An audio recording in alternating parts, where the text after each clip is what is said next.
नमस्कार दोस्तों, मैं श्रीधरनाथ तिवारी आपके सामने आज फिर प्रस्तुत हुआ हूँ। आज मैं लिपि चिन्हों के विषय में आपको जानकारी दूंगा, क्योंकि जब हम लेखन कार्य करते हैं तो लेखन कार्य में हमारी जो देवनागरी लिपि है, जिसमें हिंदी और संस्कृत मुख्य रूप से हम लिखते हैं, तो इसमें कुछ चिन्हों का प्रयोग किया जाता है, जिसमें विराम चिन्ह और विरामेत्तर चिन्ह होते हैं। इन लिपि चिन्हों का ज्ञान आवश्यक है। यदि इन चिन्हों का हम प्रयोग नहीं करते हैं तो जो हमारी लेखन शैली है वो अशुद्ध हो सकती है। तो आइए आज देखते हैं इन लिपि चिन्हों के बारे में, इससे हमें क्या फायदे होते हैं और किस तरह से हम वाक्यों में इसका प्रयोग कर सकते हैं। तो सबसे पहले हम बात करेंगे,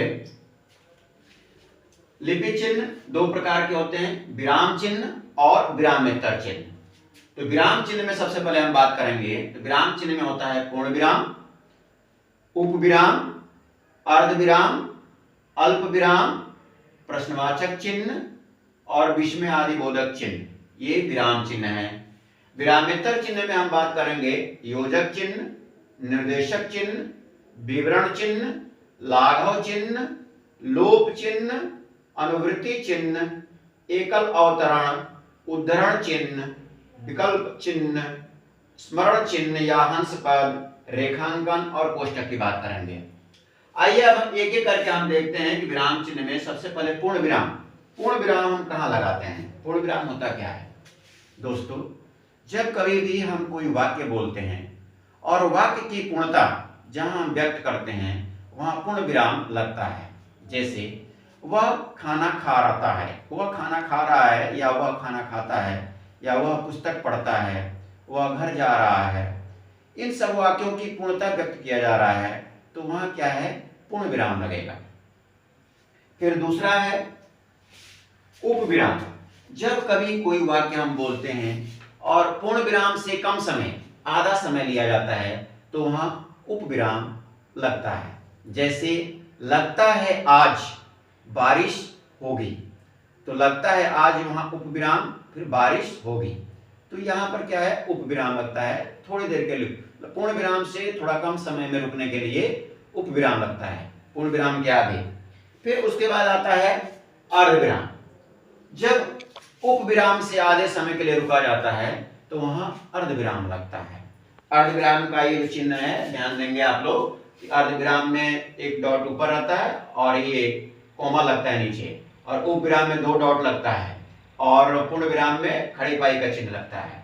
ठीक है। फिर उसके बाद आता है अल्प विराम। तो अल्प विराम में एक कोमा लगता है, जिसका क्या तात्पर्य होता है कि हम जब कभी थोड़े समय के लिए रुकते हैं, तो थोड़े समय के लिए रुकते हैं तो वहां अल्प विराम लगता है।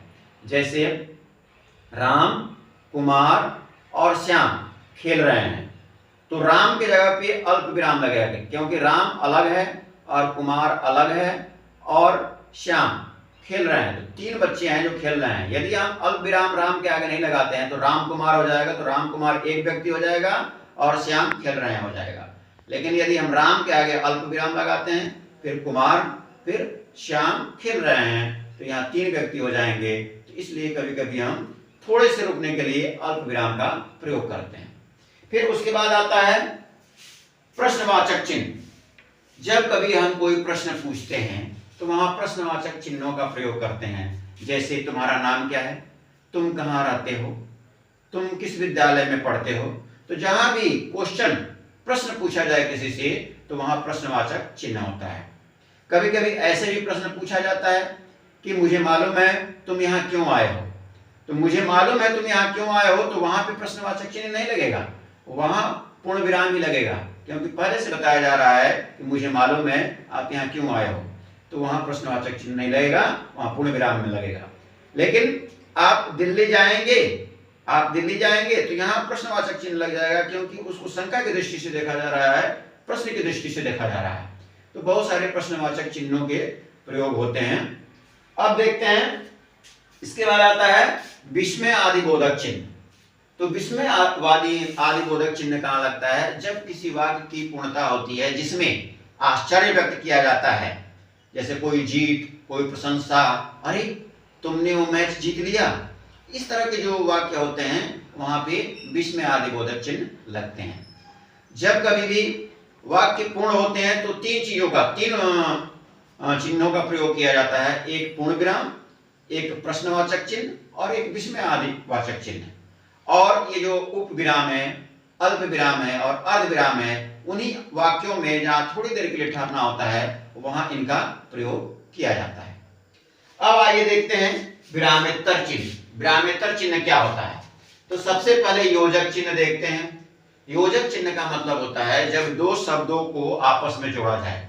ये अक्सर समास, जब समासिक पद किया जाता है तो वहां इसका प्रयोग होता है, जैसे माता पिता, दिन रात, इस तरह के जो शब्द आते हैं तो उसमें योजक चिन्ह जोड़ दिया जाता है। ठीक है। फिर आता है निर्देशक चिन्ह। निर्देशक चिन्ह का मतलब होता है कि निर्देश दिया जाए। डैश, डैश इसको इंग्लिश में डैश भी बोलते हैं, कि राम डैश श्याम खेलने गए। तो राम डैश की जगह पर कुछ भरने के लिए आता है, तो राम और उसके बाद लक्ष्मण हो सकता है, श्याम हो सकता है, खेलने गए, तो डैश वहां लगता है, निर्देश दिया जा रहा है। या राम डैश श्याम खेलो, अर्थात राम, मोहन या श्याम खेलो, ये तीनों मिलकर खेले, निर्देश यहाँ दिया जा रहा है। तो यहाँ पर डैश चिन्ह होता है, यानी कि निर्देशक चिन्ह। फिर विवरण चिन्ह होता है। विवरण चिन्ह में क्या होता है कि दो बिंदी होता है और एक डैश होता है। तो ये जो निर्देशक चिन्ह और ये उप विराम में जो डबल डैश होता है, डबल बिंदु होता है, दोनों की योजक कड़ी है। तो विवरण चिन्ह जब कभी भी हम कोई पत्र लिखते हैं या प्रश्नवाचक क्या करते हैं, कोई एप्लीकेशन आवेदन पत्र लिखते हैं, प्रार्थना पत्र लिखते हैं, तो उसमें जब विषय लिखते हैं तो उस विषय के सामने विवरण चिन्ह का प्रयोग किया जाता है। फिर उसके बाद आता है लाघव चिन्ह। लाघव चिन्ह का मतलब होता है किसी वाक्य को जब हम बोलते हैं या कोई ऐसा शब्द है या कोई प्रतीक है जिसको छोटे रूप में व्यक्त करना होता है, तो वहां लाघव चिन्ह का प्रयोग किया जाता है। फिर उसके बाद आता है अनुवृत्ति चिन्ह। अनुवृत्ति चिन्ह उससे पहले आता है लोप चिन्ह। लोप चिन्ह में क्या होता है कि डॉट डॉट डॉट, तीन छोटे छोटे डॉट का प्रयोग किया जाता है जब कभी भी हम वाक्य की समाप्ति करते हैं या रिक्त स्थान भरने की बात करते हैं, तो वहां लोप चिन्ह का प्रयोग किया जाता है। जैसे राम और डॉट डॉट डॉट श्याम खेलने गए, तो जहां डॉट डॉट डॉट है वहां पर लोप चिन्ह, या अंत में भी कभी कभी लोप चिन्ह का प्रयोग किया जाता है। ठीक है।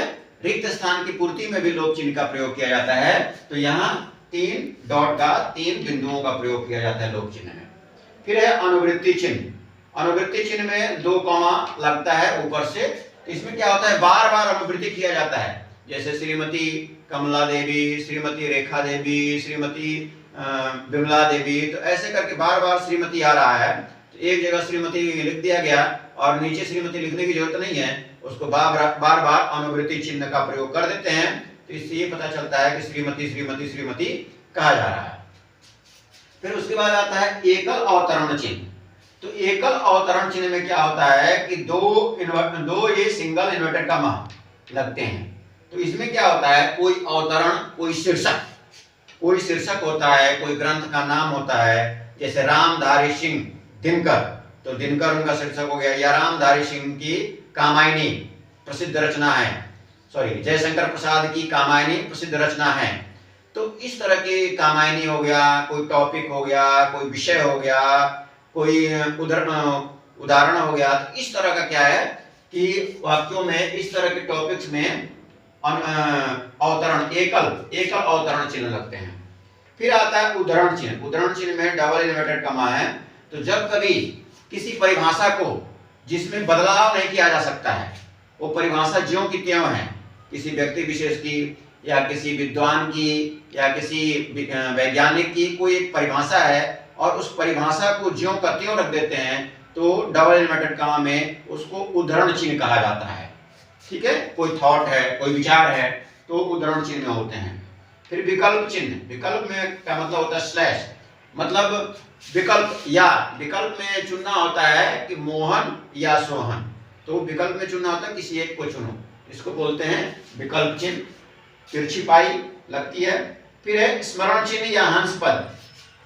जब कभी हम वाक्य लिखते हैं, जैसे राम मोहन और एक छूट जाता है खेलने गए, तो जहाँ छूट जाता है, क्या खेलने गए, फुटबॉल खेलने गए, तो जो वाक्य में जो शब्द छूट जाता है तो उसके लिए हम हंस पद लगा देते हैं और बाद में उन वाक्यों का या उन शब्द का प्रयोग कर देते हैं।